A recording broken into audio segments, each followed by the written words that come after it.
This is The Real Hustle, the programme which reveals the secrets behind the most popular scams and cons in Britain today.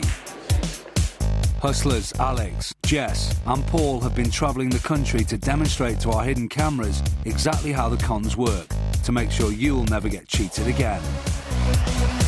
In this episode, we'll see how con artists can sell a hire car over and over again, clone your cash card, palm off counterfeit notes, and make money by bluejacking your phone.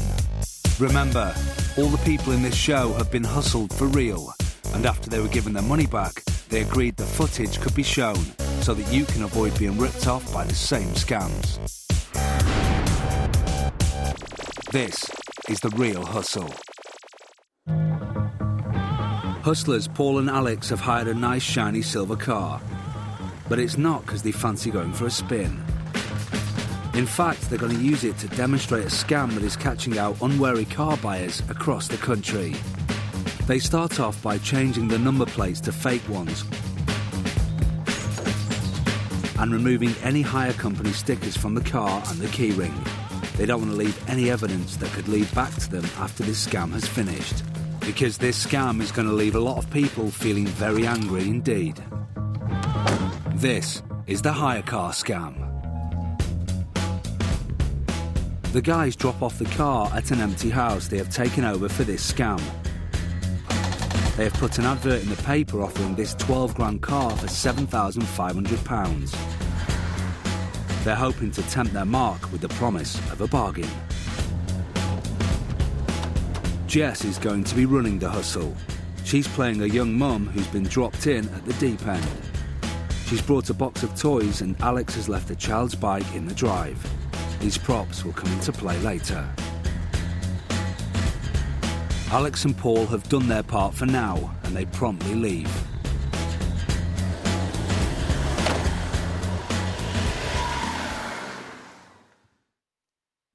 Someone has arrived to look at the massively underpriced car.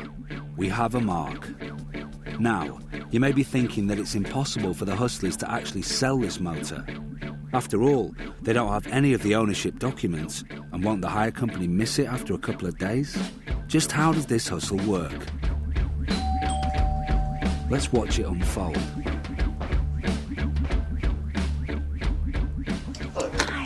My name's Dave. I'll come to see you about the car. Oh, right, yeah. Hi, I'm Jane. Hi, nice to meet you. I'll tell you what, let's go pop get the keys. I'll be out in a second. Okay, do you want to have a look? Firstly, as Jess goes inside to get the keys, she grabs a baby monitor from the sofa. Remember the box of toys? The bike Alex left outside? These props are being used to set the scene. A young mum, home alone with a child. She can't possibly be a hustler, right? Oh, yeah, it's lovely. How long have you had it? Well, it's my husband's. He got it September last year, so not very long. Next, Jess mentions a fictional husband, but he isn't around. So where is he? All is about to become clear. The V5 document, have you? I haven't actually got any documents with me because my husband's getting a new tax disc this morning. He's got everything with him in his briefcase. That's why the whole day's been messed up, really, because he's been called into work. I've got the little one with me. So, the fictional husband's not around because he's gone to pay the road tax. And with the vehicle documents in his possession, the mark has no way of discovering the truth about the hire car. All he can do is take her word for it. The ruse is set. Now is the time for Jess to strike. But we do have a few more people coming this afternoon, and because, you know, we're wanting a quick sale, basically, It's a great deal. It will go this afternoon sometime. But if you are genuinely interested, what I can do is if you give me maybe a small deposit, say £250, I cancel the rest of the people this afternoon, because you do sound, you know, interested. So, that's her game. Instead of selling the car, Jess intends to take a deposit on it. Actually, she intends to take as many deposits as she can before the day is out. Jess takes him into the house to take his deposit. That's for you anyway. Great, thank you very much. She hands over a worthless receipt, and that's 250 quid in the kitty. Mark number 2 arrives, and Jess gives him the same spiel. It's cheap, isn't it? Why is it so cheap? Because we're just wanting a quick sale. My husband's got a company car now, And it works. Again, the bargain price entices him into leaving a deposit. 100, did you say? Yeah, 100. Jess's total is now £350. The third mark is also keen. All right, if I leave the deposit today, when could I pick it up? Obviously, I know you'd have to talk to your husband. And leaves another 100 to secure the car for himself until 6 o'clock. There's £100 there. Jess now has £450. Our fourth mark ups the ante and hands over £300. 300, did you say, yeah? Yeah, 300. Bringing the total to £750. Yeah, so I'll write you out a receipt anyway. And mark number 5 gives her all the cash she has on her, £260. Jess has taken over £1,000 now. See you at 6 o'clock, yeah? Absolutely, yeah. Lovely. All the marks have been told to come back at 6 p.m. to complete the transaction. But the hustlers have no intention of hanging around to meet them. They're off quick sharp to count their cash and give back the hire car. The price of the car is so attractive that you just can't resist. It's such a nice looking car for that amount of money. How can you not pay a deposit? It's the greed factor, isn't it? It is You're putting the mark onto a position where he thinks he's ripping you off because he's getting such a cheap deal. So what happened to our marks when they turned up that evening to seal the deal? By the time they all turned up at 6 o'clock, when I told them to return, me, the money and the car were all long gone. Here earlier. Yeah, I'm actually here to see him because I've got a deposit on it. Yeah, I put a deposit on the same car. Yeah, right on it as well, £100. Yeah, so I've got a receipt, haven't I?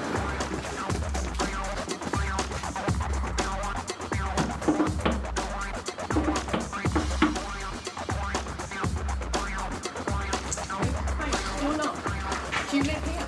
No. I was eating. Oh. Yes, I'm here. Lynn. No one's eating the cars with me, right? Do you guys know any? No, I don't know each other? anybody. No. We've just come here. I saw the car this morning. Yeah. Put a deposit on. Somebody at some point in the scam will push a time element on you. They'll say, oh, well, you need to leave the money now because it might go later. If you start hearing all that stuff and yet you don't have the physical evidence in front of you that the car is genuine, be very wary. Be very wary. No, I didn't think anything at all. I mean, to be honest, when Jane opened the door and I saw her, she's a lovely-looking girl. The first thing I thought was, whew, you know. And I suppose that did kind of, if it had been like a big 12-stone gorilla there, or 20-stone gorilla, maybe I wouldn't have handed over the £100 so easily.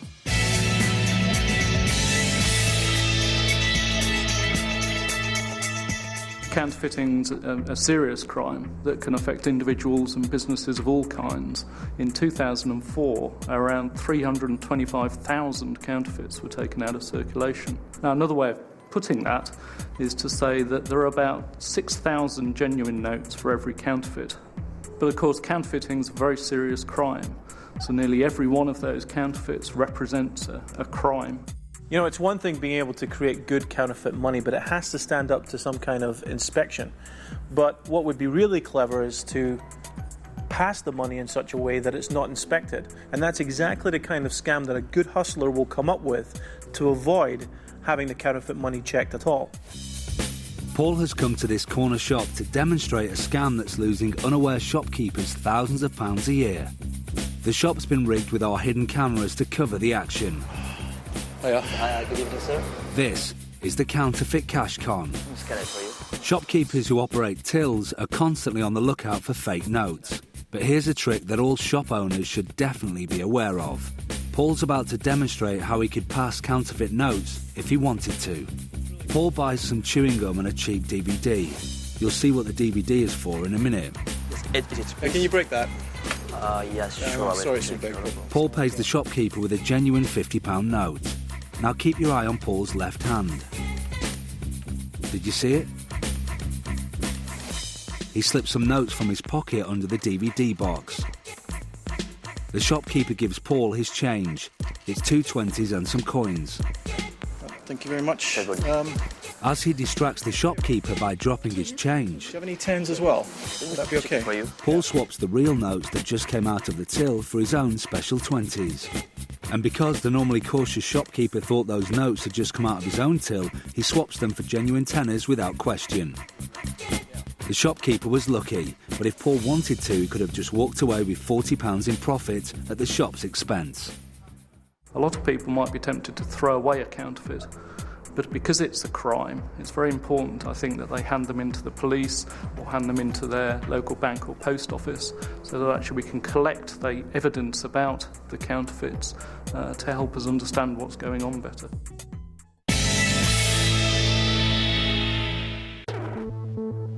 Sources have reported that Britain is in the grip of a high-tech crime wave, and one of the latest targets is one of our closest friends, the mobile phone.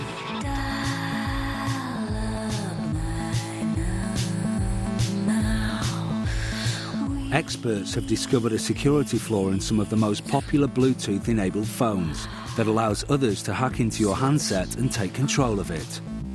Our hustlers are going to demonstrate for our hidden cameras just how vulnerable your phone can be to a silent attack. This is the Bluetooth scam. The problem with some Bluetooth phones is you can make an unauthorised connection to the phone and effectively take over the phone, read the contents out, so the phone book, SMS messages, even actually make calls with it. So, how does the Bluetooth hack work? Our hustlers are going to demonstrate it here. Jess and Paul's phones have their Bluetooth turned on. Alex uses his mobile pocket PC. Because of a security flaw in Jess's phone, he is able to locate the Bluetooth signal, hack directly into the handset and take control of it. Now he can make a call from Jess's phone to Paul's phone. This technique is known as bluejacking. The Bluetooth hustle works by using the Bluetooth feature on mobile phones. It's a very modern, very useful, very easy piece of technology. They can connect to your phone without you knowing it. Your phone will not even show that it's connected to something. They're now ready to test it on the public. Alex has set his pocket computer to search for Bluetooth signals. Now he's pinpointed a mark with an enabled handset. He can go for the hack. Now he's in and making a call using the mark's phone. But where's the actual scam here? It's in the number that Alex is calling from the mark's phone. Our hustlers have set up their own premium rate line where calls are charged at £1.50 a minute. So this guy is having the money taken from his pocket, but he's totally oblivious. And if the mark doesn't realise his phone is calling the hustler's premium line, during his journey between Manchester and Liverpool, he will lose £75 in call charges. Ouch. So, if Alex spends some time here, he can really take home the bacon. In an hour, he manages to target 20 phones with an average call time of 15 minutes, making him a grand total of £500. Our hustlers have proved for those with the technology and the know-how, this is a really money-spinning scam. The simplest and best way to protect yourself against this scam is just simply to keep your Bluetooth turned off unless you're actually using it. If you do not switch off the Bluetooth feature on your phone when you're not using it, you're in danger of somebody finding a way in.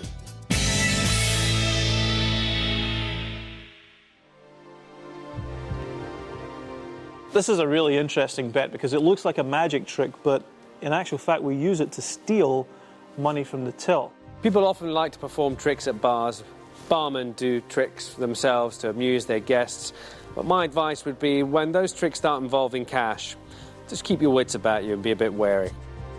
Paul has come to a busy bar to perform another proposition bet. Our cameras have been hidden amongst the crowd to capture the action.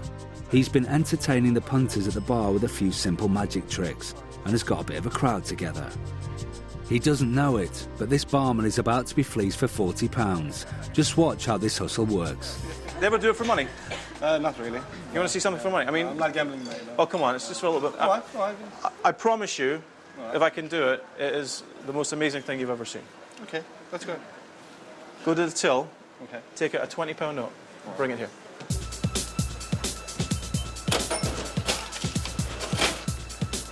There you go. Right, if I just walk out with that, that's great magic. Yeah, I'm going to do a trick. I'm going to do a trick that you won't forget, okay? This could be any £20 note, so have you got a pen? Yeah. Like a nice thick one. Yeah. Perfect. Do me a favour, write your name on there. That's completely against the law. So, I'll confiscate the evidence when we're done. Now, look, if I can do a miracle with this, I get to keep the £20 note. But it has to be something absolutely out of control. Amazing, yeah. All right, out of control. Do me a favour, take it, and you got a napkin, like a, Yeah. a hanky or something. Oh, look, we've got, do me a favour, there's nothing in there, just check that out. Fold it in half. Like that. All right, fold it in half again. All right, let me see it. What? Okay, you fold it in half one more time. Do me a favour, just hold it here like that. Okay, don't move. All right, nothing at all in a napkin, all right? Yeah? Yeah. This is what I'm going to do. Put that here, okay? Put it in there like that. Now, can you feel that? Just feel it underneath. Don't look, just feel it underneath. Okay? Yeah. All right, you want to feel it? Make sure it's there. Feeling only, it's there. You want to do it? Just go underneath it. There you go. All right, and there. Now, you notice that I never reach underneath, okay? Twist it off like that, okay? Don't put any holes in it, nothing like that. And it's lying a little bit loose in there. Now watch. You go to my pocket. This is why we do it with your £20 note.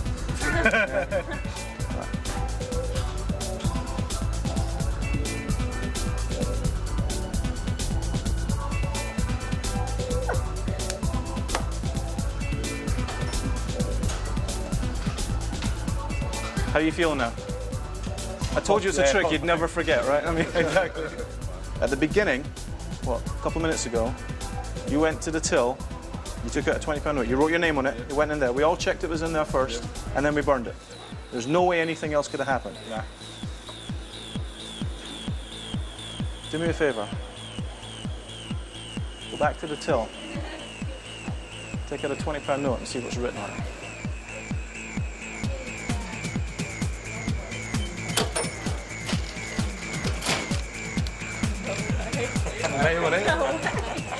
Is that it? That's the one. I think the agreement was if I did something that you wouldn't forget. It's yours. It's yours. Thank you very much. All right. Take care, guys. All right. Bye-bye. So, it was an impressive trick. Paul won £20 fair and square off the barman, right? Wrong. Paul has actually ended up £40 in profit, as we mentioned earlier. So, how did he do it? Remember when Paul asked the crowd to check he had a note hidden under the paper napkin? Well, one member of the crowd is actually fellow hustler Alex. Alex has now nicked the barman's 20. I never reach underneath. And he's off to play his role in the con. He goes down to the other end of the bar, where Jess has been keeping the barmaid distracted. By simply ordering a drink, Alex gets the bar lady to do his dirty work. The signed 20 really is now back in the till. But here's the clever bit. The barmaid has given Alex his drink and the change from the £20 note, but actually Alex was paying for the drink with a note that already belonged to the bar. So far the hustlers are up a bottle of beer and the change from 20 quid. Next, as the trick draws to a close, Paul asks the barman to check in the till for the signed note. Sure enough, it's in there. As he hands it over, the barman knows he's lost £20 on this bet. But since he doesn't know how it was done, he still doesn't know about the other 20 that came out of the till in change. Bar staff will never realise until it's time to cash up at the end of the night.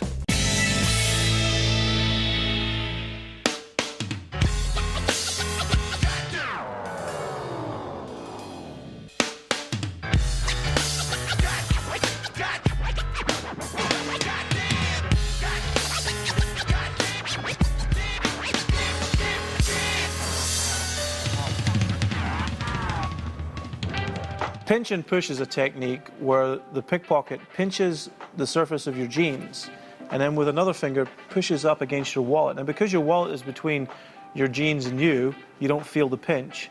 And when you pull back on the material and push up with the wallet, there's enough room that you cannot feel the wallet moving. The general rule is if it's easy for you to get at it, it's easy for the pickpocket to get at it. Put it in your front pocket, it's always there. And if anybody were to go into that pocket, you'd know about it. But you put it in your back pocket, it's out of sight, it's out of mind, and it could be out of your pocket before you know it. The hustlers have come to a shopping centre to perform a wallet snatch for our hidden cameras.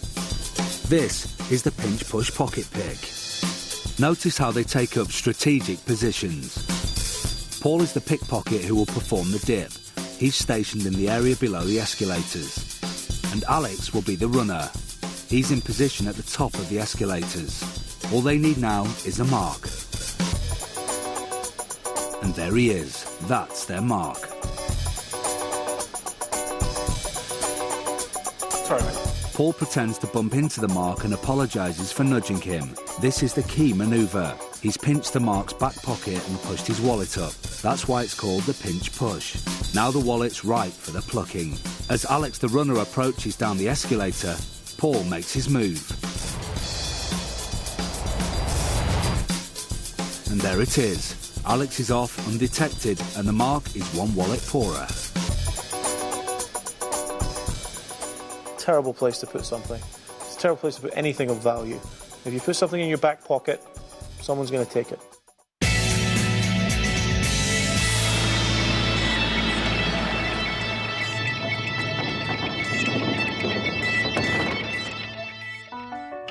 Organised crime gangs are operating cash machine fraud all over the UK. In 2004, the total sum of money lost was a staggering £75 million. And one of the most common methods con men use to commit cash point fraud is with a fixed device that is very tricky to spot. Our hustlers are going to demonstrate for our secret cameras how a con artist can rig a cash point with a device that will clone your cash card and enable them to steal money from your account. One of the most prevalent scams in recent years has been the placing of card readers on ATMs. The idea is simple. You put a shell over the ATM so that it looks like a legitimate part of that device. Victims come up and place their credit card or ATM card into this, enter their code, withdraw money, and then receive their card back. What they don't realize is that in between their transaction is an illegal device that reads every single piece of data on your card and records it. Hustler Paul, rigged up with a camera hidden in his bag, enters a shop which has a cash machine inside. In his hand he has what is known as a skimming device. Now that the coast is clear, he moves in to fit the device over the card reader slot. This device works in two ways. The skimmer is able to read the magnetic stripe of your card and is fitted with a hidden mini camera that is overlooking the pin pad to record the pin number. Jess now comes to use the cash point ahead of another queuing customer. He will be our first mark. What this move does is to prove subconsciously to the mark that the machine is perfectly safe. Having seen Jess successfully get some cash out, the mark will suspend any possible suspicions that he might have. Now the first mark inserts his card. The skimmer reads his card details whilst the camera clearly captures his 4-digit PIN. His card is returned and he takes his cash. Even though the cash has come out, he's already lost out. His details have been captured by the hustlers, and yet he doesn't suspect a thing. And now comes mark number 2.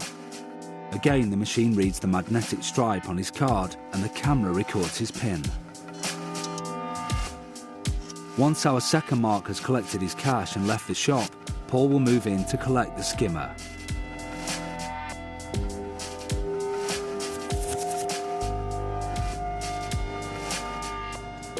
With 2 sets of card details bagged, our hustlers will show us how this becomes a money spinner.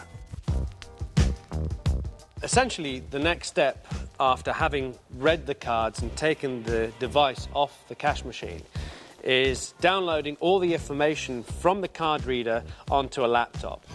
Then the hustlers would use a very cheap card reader themselves, which you connect up to your laptop. What that enables them to do is to program other cards. Now, all they need is another card with a magnetic strip on the back. Mobile top-up cards seem to be the hustlers' favourites at the moment. Any mobile top-up cards will do. They take them, swipe them once to erase them, and then swipe them again, thus programming them with the card details of one of the numerous cards that they've copied. Now, armed with that, they can now go to a cash machine, stick that top-up card in any cash machine, and withdraw cash. Mobile phone top-up cards. Don't believe us? Just check this out.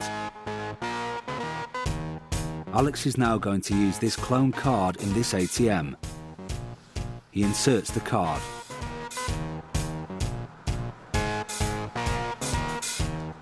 Uses the Mark's pin recorded on the minicam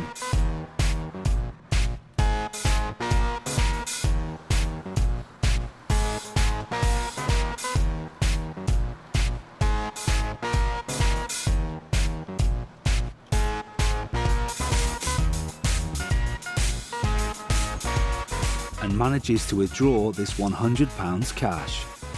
He later returned the money, but some of the devices being used by the real thieves are even more elaborate. This one here is basically the whole fascia that would go over a cash point machine. As you can see, it's very authentic looking. It's got all the stickers that would normally be on a normal cash point. That'll be stuck down with double-sided tape onto the cash point. So the rear of it is quite crude.